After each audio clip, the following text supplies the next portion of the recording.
Dulu pilih ASB, sekarang pilih emas. Ini bukan kata Fad, ini merupakan kata pakar kewangan nombor 1 Malaysia iaitu Tuan Azizi Ali. Dalam video sebelum ni, Fad ada ceritakan beza antara kita simpan emas dan ASB.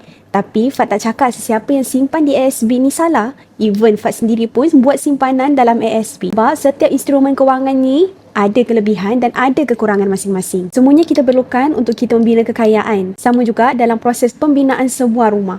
Kita perlukan tukul, kita perlukan gergaji. Bukanlah tukul yang paling penting, bukan juga gergaji yang paling penting. Tapi dua-dua diperlukan dalam proses pembinaan sebuah rumah. Macam tu juga dengan proses membina kekayaan. Emas penting, ASB pun penting.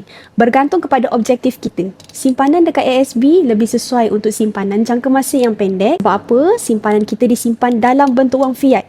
Yang mana wang fiat ni dimakan oleh inflasi saban tahun. Manakala simpanan emas lebih sesuai untuk simpanan jangka masa panjang 2 tahun dan ke atas. Sebab apa? Sebab emas adalah satu-satunya aset yang kalis inflasi untuk jangka masa panjang. Video ni Fad tujukan kepada tuan puan yang menyimpan semua kekayaan dalam bentuk wang fiat, sama ada dekat ASB, tabung haji ataupun dekat bank.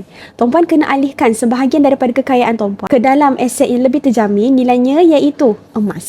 Dan macam Fad cakap di awal video tadi, Fad tak salahkan sesiapa yang menyimpan di ASB sebab ASB adalah platform yang bagus dan low risk untuk dijadikan sebagai satu platform kita buat simpanan. Poinnya dekat sini adalah diversifykan simpanan tuan puan. Buatlah simpanan dana kecemasan bersamaan 3 bulan gaji dalam ASB ataupun tabung haji. Manakala selebihnya untuk simpanan long term, tuan puan simpan dalam bentuk emas. Jadi untuk tuan puan yang masih belum ada lagi tabungan emas, tuan puan boleh tengok pin video dekat profile Fad ataupun just klik link di bio untuk Fad bantu tuan puan dengan sebaiknya.